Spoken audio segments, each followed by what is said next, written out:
wareegta maanta uu soo saaray madaxweynaha Somaliland mudane Muuse Biixi Cabdi ayaa waxa uu sameeyay xilka qaadista mas'uuliyiin hore waxaana uu magacaabay mas'uuliyiin cusub. Mas'uuliyiinta madaxweynuhu xilka uu ka qaadayna waxa ka mid ahaa Maxamuud Cabdi Dacar wakiilkii hore ee Somaliland ee Midowga Yurub,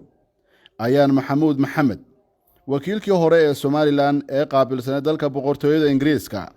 Sulub Warsama Xuseen wakiilkii hore ee Somaliland u qaabilsan dalka Norway, Cabdalla Muuse Axmed wakiilkii hore ee Somaliland ee dalka boqortooyada Sacuudi Arabiya, Cali Maxamed Axmed wakiilkii hore ee Somaliland u qaabilsan dalka Yemen. waxaana madaxweynuhu arrintaasi uu ogeysiiyay Yaasiin Xaaji Maxamuud Xiir Faratoon wasiirka amuuraha dibadda iyo iskaashiga caalamiga ah, isagoo sheegay in mas'uuliyiintaasi uu xilka ka qaaday isla markaasina ay tahay sunnaha dowladnimada in xilku uu yahay mid meerta ah oo loo dhiibo kolba ciddii hanan karta. isla wareegtada ayaa madaxweynuhu waxa uu ku magacaabay mas'uuliyiin cusub isagoo markaasi cuskanaya dastuurka qodobo ka mid ah oo u ogolaanaya amaba awood u siinaya madaxweynaha inuu xil magacaabis sameeyo. ugu dambeyntiina waxaa wareegtada uu ku sheegay madaxweynuhu inuu go'aamiyey in laga bilaabo taariikhda maanta uu xilalka u magacaabo 9 mas'uul oo ay ka mid yihiin Cabdilaahi Xirsi Maxamed wakiilka Somaliland ee boqortooyada Ingiriiska, Salaan Xasan Kayd Cabdille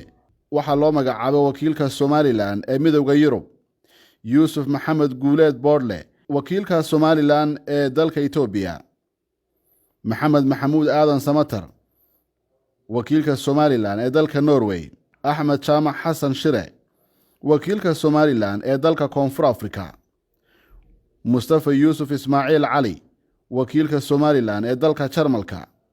Cali Axmed Cismaan wakiilka Somaliland ee dalka Sacuudi Arabiya,